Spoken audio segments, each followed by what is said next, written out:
Chicago family who own Arlington International Racecourse, one of the most popular tracks in the country, and other corporations with interests in communications, manufacturing, science, and defense systems. FEC records show the Duchossois PAC has contributed its maximum $10,000, and 5 family members have given their maximum of $2,000 each to Lynn Martin's campaign. Now, is that a way to go around the limit? Well, only if they have a big family and they have rights as individuals. But the law is very careful on that. I mean, every member of your family can give, but it has to be both reasonable and it has to fit the law. Paul Simon has family contributors as well. The Levines of Chicago, 3 generations of diamond and gemstone wholesalers. FEC records show 8 members of the family giving a total of $14,000 to the Simon campaign. Is that a way to get around the spending limit when each family member winds up giving that much money? Well, it is, but it was contemplated. It is not a skirting of the law. David Axelrod makes his living running high-financed campaigns. He has engineered victories on the local, state, and national levels, including Paul Simon's upset victory over Senator Charles Percy 6 years ago. He says there is little to prevent contributors who have given the legal limit from giving more. You see in campaigns people who reach their giving limit, so they'll send a check for their wife, they'll send a check for their kid. You see in the case of corporations,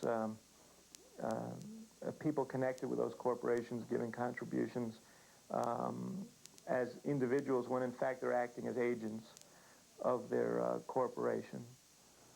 For example, J&B Realty of Chicago. FEC records show that last spring, 24 corporate executives coordinated their contributions and gave a total of $18,000 to the Paul Simon campaign. And at the Northern Trust Company last winter, 18 bank executives contributed $5,700 to the Lynn Martin campaign. That came on top of the company's PAC contribution of $2,000. While Congress considers placing further restrictions on campaign contributions, David Axelrod would do just the opposite. Well, you know, I might actually reduce limitations because I think that they encourage dishonesty. They encourage circuitous kinds of contributions through family members and employees. And I'd rather not force people into a position to be deceptive. I mean, it's not illegal, but it is deceptive. The reason running for political office has gotten so expensive is, of course, television. But buying airtime from any of Chicago's major television stations gives a candidate the opportunity to reach 60% of the voters in Illinois. Some have suggested forcing television stations to offer greatly reduced rates or even free TV time for political candidates. If you did that, you would immediately cut the cost of campaigns at least in half, and you would reduce the demand for money. I think that would be a real campaign finance reform. Paul Simon supports free TV time, along with total public financing of campaigns. There ought to be a voluntary checkoff that is there in the income, on your income tax form, and both candidates in Illinois would get the same amount of money to spend, and you could accept no other contributions. Lynn Martin isn't convinced major campaign finance reform is needed. I guess we know that there's a slight illness here. Now, whether it's a disease or not is another question. But a lot of the surgery might make the patient worse. In the meantime, these 2 candidates will continue to play by the old rules of campaign financing. Any reforms couldn't take effect until the 1992 campaign. And whomever wins the Illinois Senate seat in November will have the benefit of 6 more years to learn how to play by the new rules.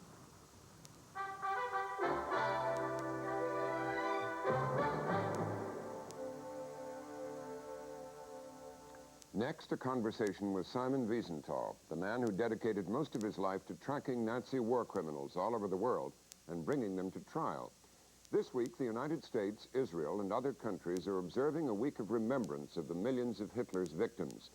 In the Capitol Rotunda today, members of Congress and survivors of the Holocaust lit candles in memory of the Jews and other Europeans murdered in such places as Auschwitz and Ravensbrück, or who died resisting the Nazis in such places as the Warsaw Ghetto.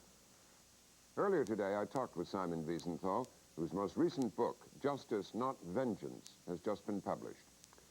Mr. Wiesenthal, thank you for joining us. Are there many perpetrators of the Holocaust, criminals, still alive and at large today? I think thousands. Thousands.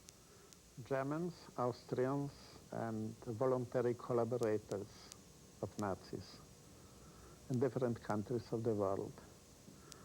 But it's going everything to a biological end. Criminals die, witnesses die, I will die. But how long people from these two generations are alive, the matter must remain an open matter and as a warning for the future. That these people, they commit crimes, will never rest. Next week, May 3, will be extradited to Germany, a man for whom we was looking a few decades, 48 years after the crime. Extradited from where? From Argentina to Germany. 48 years after the crime, 9,000 miles from the place of the crime. The man has absolutely no political influence, nothing, 78 years old. And maybe the doctors will declare him unfit to stand a trial or unfit to be in prison. This is the warning. Because... This is the warning? Yes, because it's possible that the murderers of tomorrow are born today. They should know that they will never rest, like these murderers are not resting. And they are sleepless nights. They don't know if we know them or not know them, but they believe that we know them. This is a part of the sentence. A part of the sentence is to give them sleepless nights, because you'll never catch all of them before they die. Absolutely. What difference is it going to make in the search, the removing of the communist yoke from Eastern Europe? This is a big problem. For an example, East Germany. This was the most perfect police state. Maybe I can give you two figures to understand it. The population of Greater Germany, including Austria and a part of Czechoslovakia, was 80 million. And the Gestapo had 40,000 members. They are watching this 80 million. The 16 or 17 millions of East Germans had their secret service in the same way like the Gestapo, officially 105,000. Plus what we know today, 500,000 of informers. Their political party, the SED, the Socialist Party, there was 2.3 million from 12 million adults. This is a schizophrenic situation. The population are after 57 years of dictatorship. Because after the 12 years of the Nazi dictatorship, they jump in 45 years dictatorship of the communists. In East Germany, a man who took part in the free election before Hitler must be today 79 years old. So, and now you must unite these two parts. The partition, this was a punishment of the world for the crimes of the Nazis, but not a punishment forever. But the process of unification should be slow.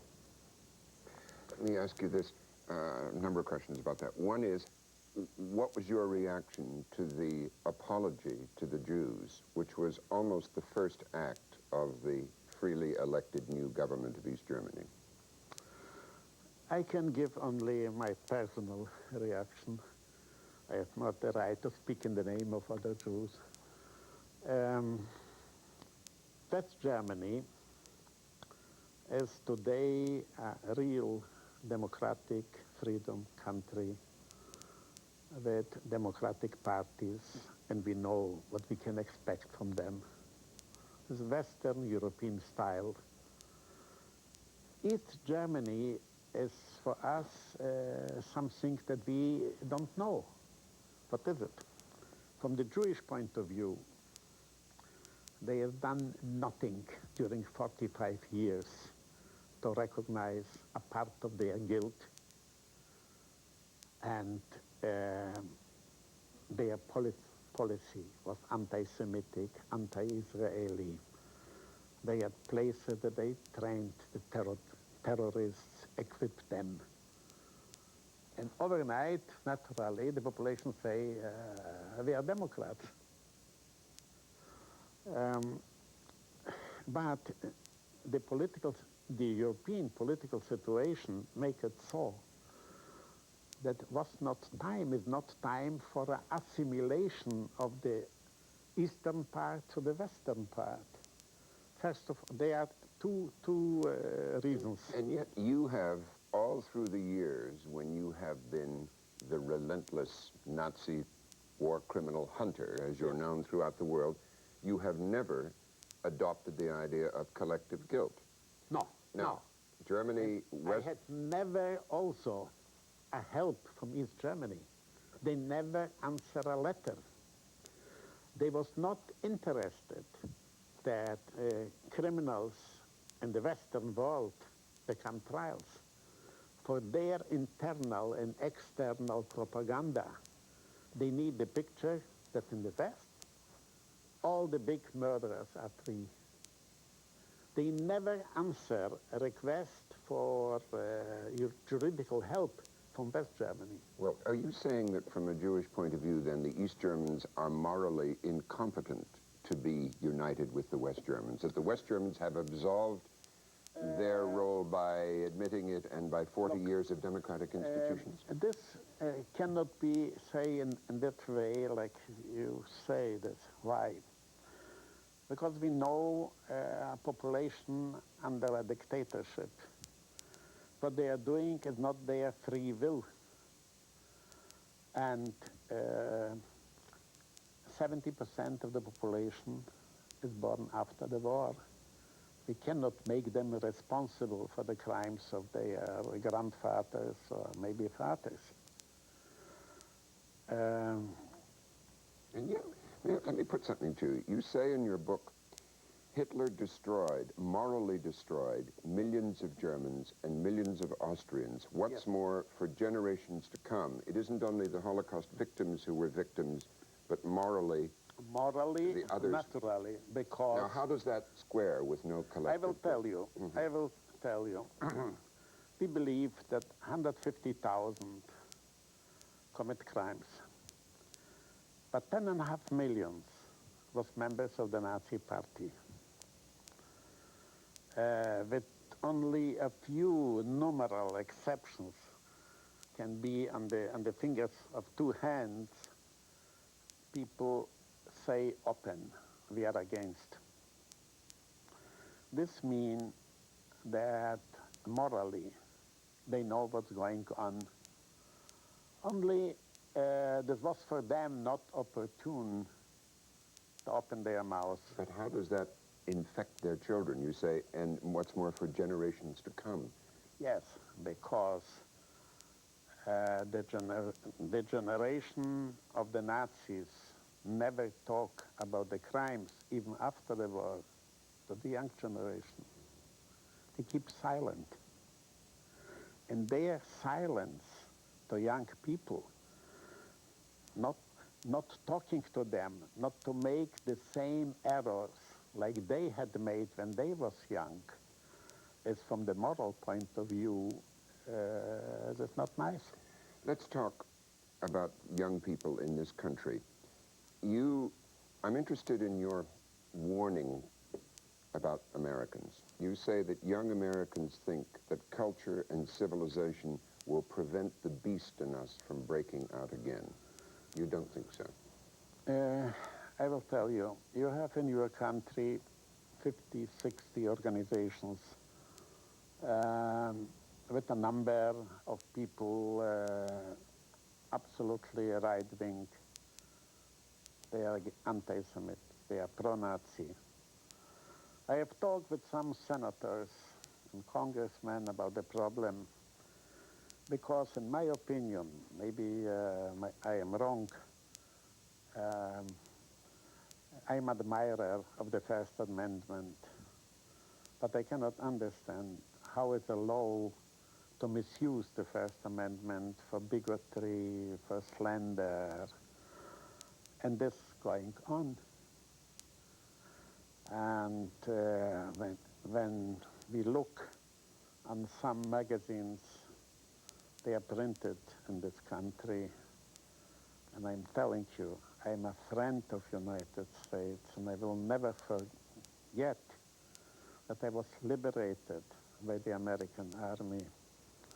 Every year, I'm going to some American military cemeteries in Luxembourg and Holland to bring flowers to the GIs, because I know they pay with their life for our freedom. And I know that without United States, we will be all slaves of the Nazis or slaves of the communists. This has nothing to do that I cannot close the eyes when I see that in this country that I love, it's possible to print such newspapers like in the Nazi period. May I ask you this? You close your book. In fact, the very last sentence is a warning that democracies, like the United States, must learn to give young people a meaning to their lives. What is the fear behind that warning? I will tell you this. Freedom is not a gift from the heaven. You must fight for it every day. And some people ask me what you say, and I am coming from so many colleges, universities, and I say, remember it. They are in the world a big number of injustice. You have young people, you cannot fight against big injustices, but also against smaller. And this is very important, that injustice see a border. This is because I think of the mistakes that my generation made when I was a young man in the 20s. We were so believing in the progress of our century, in humanity, in friendship, in justice, that when we hear about a man with the name Hitler and hear his ideas, it's, this is impossible, this man cannot have a chance in a country of philosophers, of thinkers, of inventors, of absolutely, maybe in Asia, maybe in Africa. And we had not fight against the begin. And later, when the crisis was coming, it was too late. And a part of my work is to talk to young people and also to publish books with my ideas, because we should people prepare, recognize a danger, and not to believe, the world, the friendship we have seen. This had no value. Well, Mr. Wiesenthal, thank you very much for joining us. Thank you.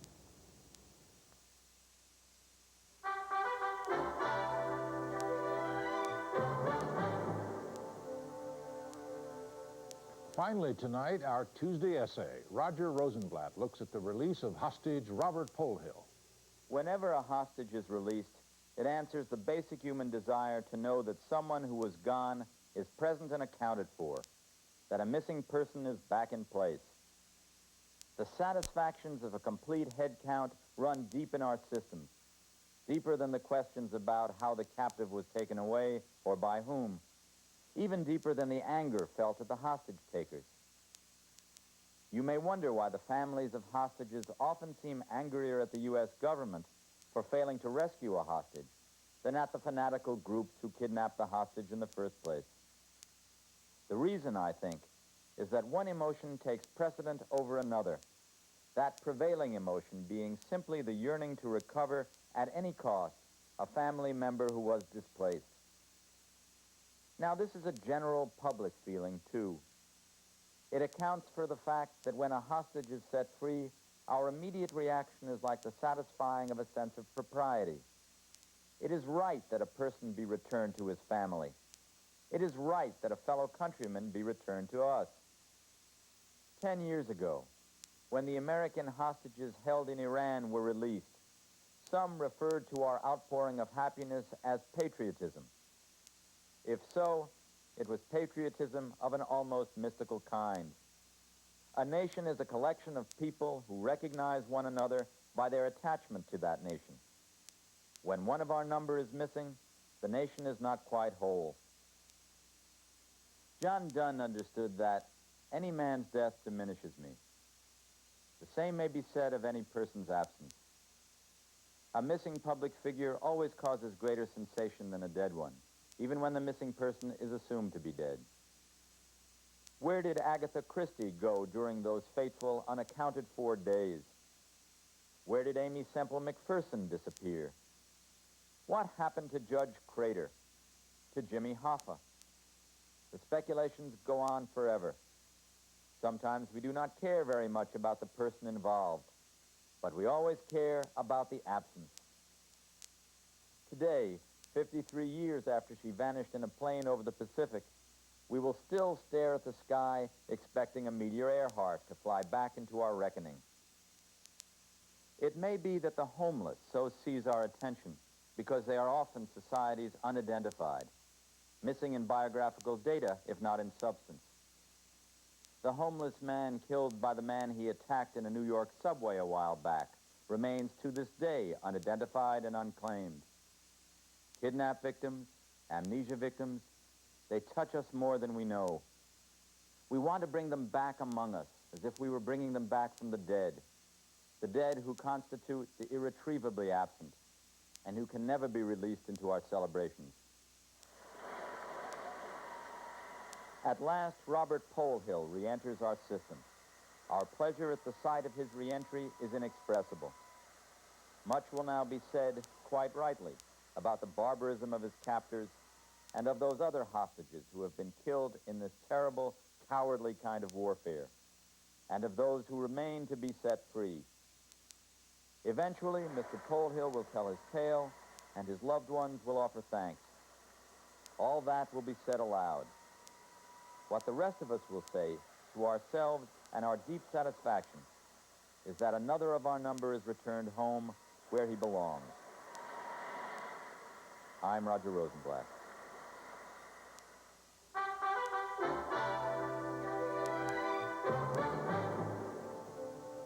Once again, Tuesday's main stories. President Bush put off a decision on sanctions against the Soviet Union for its crackdown in Lithuania. The Space Shuttle Discovery with the Hubble telescope aboard was successfully launched from Cape Canaveral. The two Germanies set July 2nd for their economic reunification, and junk bond financier Michael Milken pleaded guilty to criminal charges and agreed to a $600 million fine. Good night, Robin. Good night, Roger. That's the News Hour tonight. We'll be back tomorrow night. I'm Robert MacNeil. Good night. Funding for the News Hour has been provided by AT&T. AT&T has supported the MacNeil-Lehrer News Hour since 1983 because quality information and quality communications is our idea of a good connection. AT&T, the right choice. And by the John D. and Catherine T. MacArthur Foundation, a catalyst for change. And by PepsiCo. And made possible by the financial support of viewers like you and the Corporation for Public Broadcasting.